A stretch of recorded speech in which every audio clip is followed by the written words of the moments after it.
اعوذ باللہ من الشیطان الرجیم بسم اللہ الرحمن الرحیم. پیارے بچوں السلام علیکم. Class 5 subject Urdu.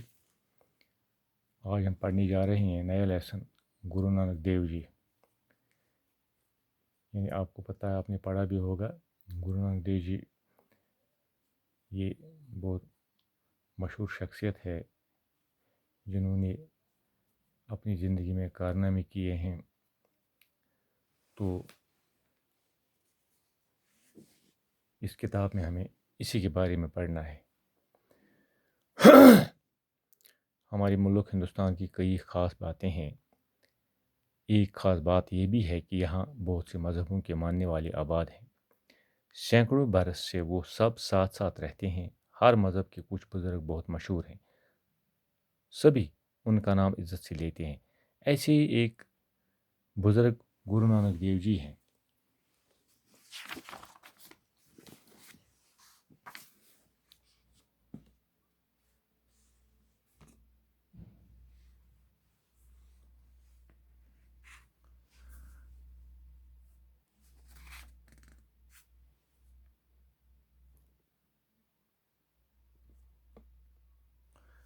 گرو نانک کی پیدائش آج سے لگ بھگ 600 سال پہلے تلونی گاؤں میں ہوئی تھی. آج کل اس گاؤں کو ننکانہ صاحب کہتے ہیں. یہ گاؤں اب پاکستان میں ہے اور لاہور سے 15 کلومیٹر کی دوری پر جنوب میں واقع ہے. گرو نانک جی کے والد کا نام کالو چند تھا اور وہ سرکار میں گاؤں کا حساب کتاب لکھنے پر ملازم تھے. گرو نانک کی بڑی بہن کی پیدائش اپنے نانا کے گھر میں ہوئی تھی، اس لیے انہیں نانکی یعنی نانا کی کہتے تھے. بڑی بہن کے نام پر ان کو بھی نانک یعنی نانا کا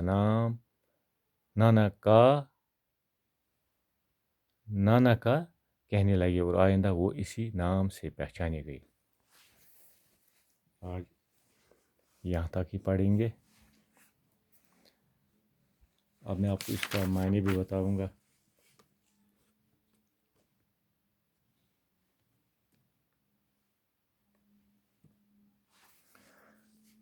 ہمارے ملک ہندوستان کی کئی خاص باتیں ہیں. ہم جس ملک میں یعنی روزان ہندوستان میں یم کس خاص کت یعنی یہ سیکولر ملک. ایک خاص بات یہ بھی ہے کہ یہاں بہت مذہبوں کے ماننے والے آباد ہیں. یہ واریاہ مذہب مان ول یتھ میں روزان سکھ تہ بٹ تہ مسلمان تہ پارسائی تہ کرسچن تہ. سینکڑوں برس سے وہ سب ساتھ ساتھ رہتے ہیں. یم ہتھ بدی ور پہ اخ أکِس سۭتۍ روزان. ہر مذہب کے کچھ بزرگ بہت مشہور ہیں. تو کینٛہہ بزرگ یمن مذہبن ہند واریاہ مشہور. سبھی ان کا نام عزت سے لیتے ہیں. تو سٲری اہد ناو ہیوان بڑٕ عزت سان. ایسے ایک بزرگ گرو نانک دیو جی ہیں. تو یمن مز اکھ بزرگ سکھ مذہبک بانی، تس ناو گرو نانک بزرگ.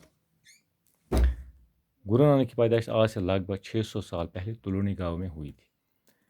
گرو نانک دیو چھُ زامُت لگ بھگ 650 ؤری برونٛہہ. تلونی چھُ اکھ گام اکھ، اتھ چھُ وٕنکیٚنس ننکانہ صاحب. یہ چھُ وٕنکیٚنس پاکستانس منٛز. تو لاہور پٮ۪ٹھ 15 کلومیٹر یہ دور جنوبس کُن. گرو نانک جی کے والد کا نام کالو چند تھا. أمۍ سٕنٛدِس مٲلۍ سُنٛد ناو کالو چند اور وہ سرکار میں گاؤں کا حساب کتاب لکھنے پر ملازم تھے. تو سُہ اوس سرکار کہ طرفہٕ اوس سُہ گامس منٛز یہِ اوس حساب کتاب تھاوان. تو اوس یہ ملازم. گرو نانک کی بڑی بہن کی پیدائش اپنے نانا کے گھر میں ہوئی تھی. تو گرو نانک سٕنٛز بٔڑ بیٚنہِ ٲس أمۍ سٕنٛز یُس یہِ زاے کتہِ پننِس بٕڈبب سٕنٛدِ گرِ یعنی ماجہِ ہِنٛدِ طرفہٕ یُس بٕڈبب چھُ آسان تٔمۍ سٕنٛدِ گرِ. اس لیے انہیں نانکی یعنی نانا کی کہتے تھے. توے چھِ أمِس وَنان أمِس بیٚنہِ مطلب أمۍ سٕنٛز بجہِ بیٚنہِ ٲسۍ وَنان نانا کی یعنی یہ ہسا زاے ماجہِ بٕڈبب سٕنٛدِ گرِ. بڑی بہن کے نام پر ان کو بھی نانک یعنی نانا کا کہنے لگے. تو بجہِ بیٚنہِ ناوس پٮ۪ٹھ پیوٚو أمِس نانک جی سُنٛد ناو تہِ نانا کا اور آئندہ وہ اسی نام سے پہچانے گئے. تو یم آیہِ امہِ پتہٕ امی ناو سۭتۍ پہچاننہٕ نانک. تو پیوٚو أمِس ناو بابا گرو نانک. تو آج ہم اتنا ہی پڑھیں گے. میرے خیال میں کافی ہے. اس کو یاد بھی کرنا ہے. آپ اب گھر پر اس کو آپ نے اردو کو کھولو، اس کو بار بار سنو، وہ دیکھو بھی، جس طرح سے میں نے حروف بحروف پڑھا ہے اس طرح سے آپ بھی اس کو یاد کرو. کہیں دقت آئے گی تو ویڈیو پھر چلاؤ. باقی وسلام.